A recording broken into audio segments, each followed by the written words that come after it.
Hey guys, welcome to AFC Game by Game, where today I'm going to be doing my second part of the Arsenal summer transfer news. So before I talk about players that are coming into Arsenal, first of all let's just brush over some of the players that are leaving Arsenal. First of all, looks very likely that Lars Bender is going to be leaving Arsenal. Been with the club for many years now, hasn't really made an impression at the club, hasn't had any real impact. He's been on loan to many clubs, at Sunderland, at Juventus, hasn't really made an impact at either of those clubs, and thankfully I'm glad to get a shot of him. He has scored some good goals for us in the past, but he's getting older now. He's a player that needs games every so often, and for someone who has an ego as big as him, he's never going to make it at Arsenal if he thinks that he's one of the best strikers in the world. I reckon we could get 3 to 5 million for Bender, so we'd have a little bit more on our transfer budget to put towards a better player. But I wish him luck wherever he goes, so good luck to you, Bender.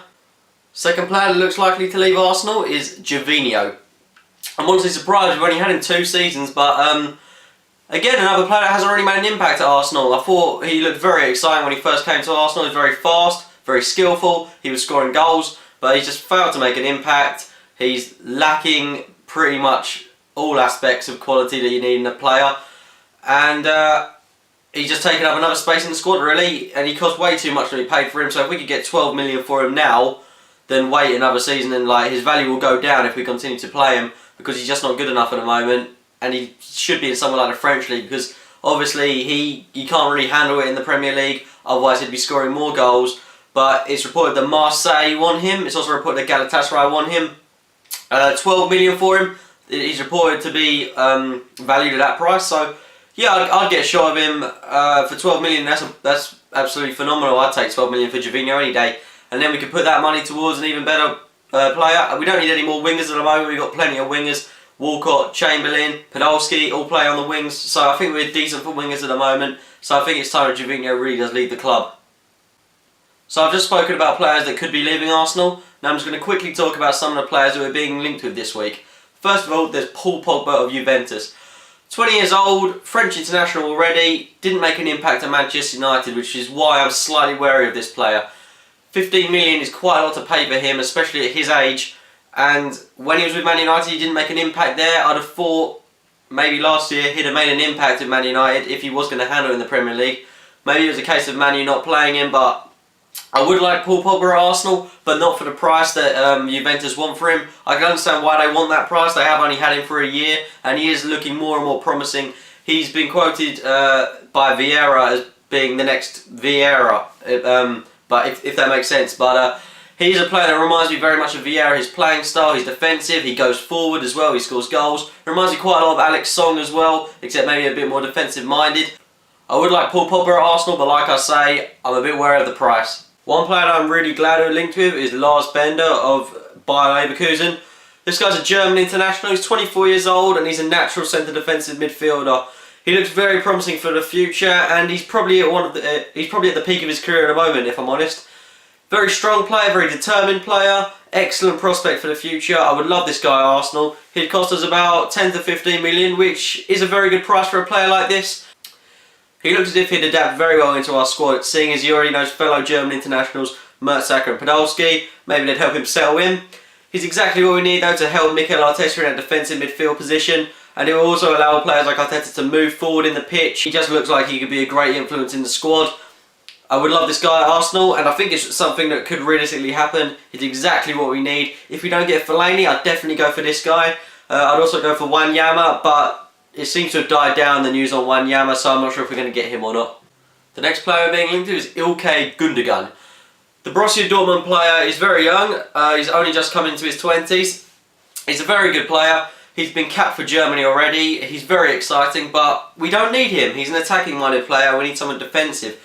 He can play defensively, although for Borussia Dortmund he plays attackingly, and we don't need him, we don't need Fabregas, we don't need any attacking-minded players. We've already got plenty of attacking players in Arteta, in Wilshere, in Ramsey, in Chamberlain, in Cazorla, so we don't need any more attackers. We really need a central defensive midfielder, and Gundogan wouldn't be that.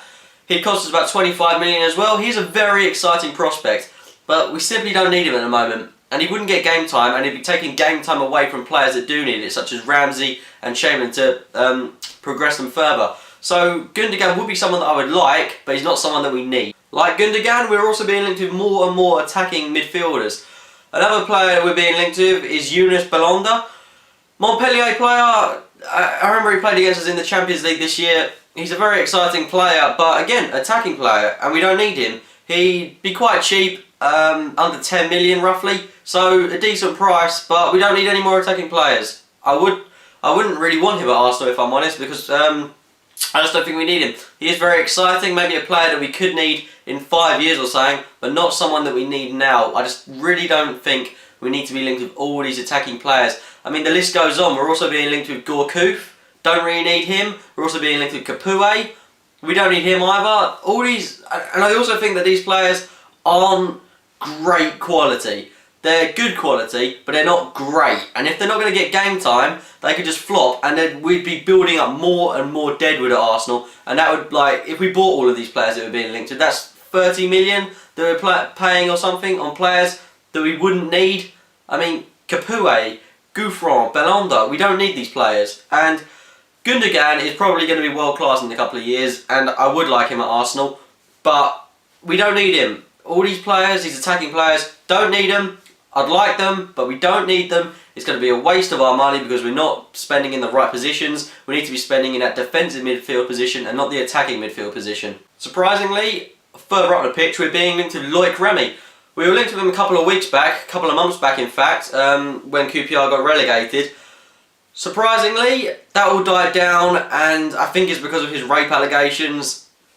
But now it's looking like we could be making a move for him. He's someone that we realistically could get, seeing as QPR relegated. Get for 6.5 million, which is a bargain. He's quite young as well. So I would like him at Arsenal, but his attitude doesn't seem right. I don't know if that would bring a downer in the dressing room. He's been proven to score goals, and that's something you really need to think about more than someone's attitude. But I'm not sure if he's world class either. We need a world class striker. Him and Giroud could work though. You've got the strength of Giroud and the pace of Remy. So maybe he's someone that we could consider getting, but it's a realistic signing, but not someone that I think we'd go for considering his history. The next striker we're being into is Pierre-Emerick Aubameyang. Saint-Etienne player, I believe. Great quality, very fast player, very skillful player, scores goals. He's done very well in League One, but I'm not sure if he can handle it in the Premier League. I honestly can't say I know much about this guy. Valued at about 10 to 15 million. He's not world class, I could say that for a fact. He could develop into a world class player considering his age, but at the moment he's not a world class player and we need someone proven. I still believe that we're in for Higuain, but the problem there is Chelsea are also making bids, and it's also rumoured that Real Madrid aren't going to sell him until they get a new manager, and when they do, they're going to bump up the price by about 6 or 7 million, so we'd have to be paying about 30 million for him, and I'm not sure Wenger's going to pay that. Admittedly, I'd like him to pay that, but it's the same case with Fellaini as well. He's going to cost about another 5-6 million apparently. I'd be happy to pay another 5 million for Fellaini because he's a player of great quality, and I personally think at 28 million or something, he's still a bargain because he's going to be worth twice that in the future. Well, maybe, but anyway, I'll definitely pay that price for Fellaini. If we got Fellaini and Higuain both at about 25 million, we'd still have about 25 million more to spend, which is decent, and then we could focus on maybe getting a goalkeeper and a centre-half and a CDM. So, you know, it's something to think about. I really hope we're going to get these players that we're being linked with, apart from all those attacking midfielders, because we simply don't need them at the moment. But we really need a striker, a central defensive midfielder, and a goalkeeper. Talking about goalkeepers, we're also being linked to Simon Mignolet, and that's getting heavier and heavier as Sunderland have slapped a 9 million price tag on him, which I think is decent considering his age and his goalkeeping ability. We're also being linked with Valdez now, but again, I can't really see that happening because he's being heavily linked with Monaco. But regarding Mignolet, I'd make a move for him now because 9 million, 25 is a good age for a goalkeeper. It's a young age for a goalkeeper, and he's going to develop into possibly a world-class keeper, and he will mature the likes of Szczesny and Fabianski. But I also think another goalkeeper that we should definitely strongly consider is Julio Cesar, like I said in my previous video. Okay guys, well that's been my second video on Arsenal's summer transfer news. If you did enjoy this video, please hit the like button. And please subscribe for more videos like this related to Arsenal. And thanks for watching guys. See you later.